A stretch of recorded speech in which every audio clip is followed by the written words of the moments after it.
So what do you want to talk about tonight? Okay, well, I don't think I want to go deep into uncertainty, but I'll go to my 10-year-old. Okay. And for me, that's extroverted feeling. And I've heard you guys talk a lot about how we're in an era where extroverted feeling is going to become increasingly important. Mm-hmm. And a lot of the things that are going on right now really are pain points in the realm of extroverted feeling. So since this is my 10-year-old function, I definitely find that I just don't know how to meet a lot of the situations that I see coming up in the world. And I was wondering if you'd talk a little bit about how we can develop ourselves to actually be good shepherds of this extroverted feeling energy. Yeah. So you're referencing things we've talked about in coaching programs, I think maybe on the podcast, something. Our view, our opinion is that the 20th century, the last century, 1900s, was all about extroverted thinking. That was the dominant extroverted judging function on the planet. It built a lot of infrastructure. We had the skyscrapers in New York be built, right? And we had a lot of industrialism come online. I mean, it started in the 1800s, but it really came online, I think, in the 1900s.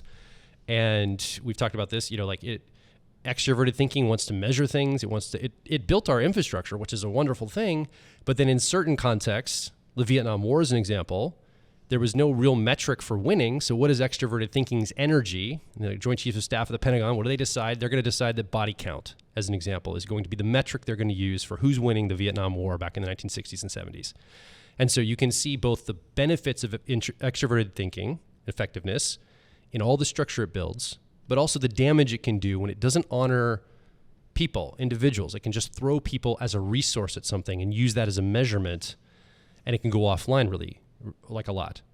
I think that was really the 20th century's energy. In this century, the 21st century, with the area of Facebook and online communities and all of this, we're a globalized society. We're a globalized community. And we got to figure out, how do we glue all of these disparate energies together and make community out of this enormous body of humans?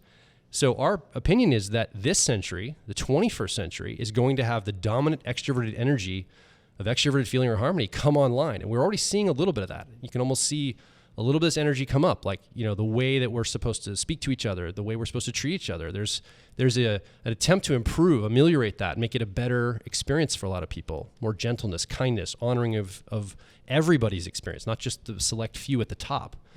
And it wants to flatten everything. No more hierarchy. Let's make it all flat. We're all equal, equality. All these messages are coming online. And so this energy, I think, this is a profound energy that is powerful on the planet right now.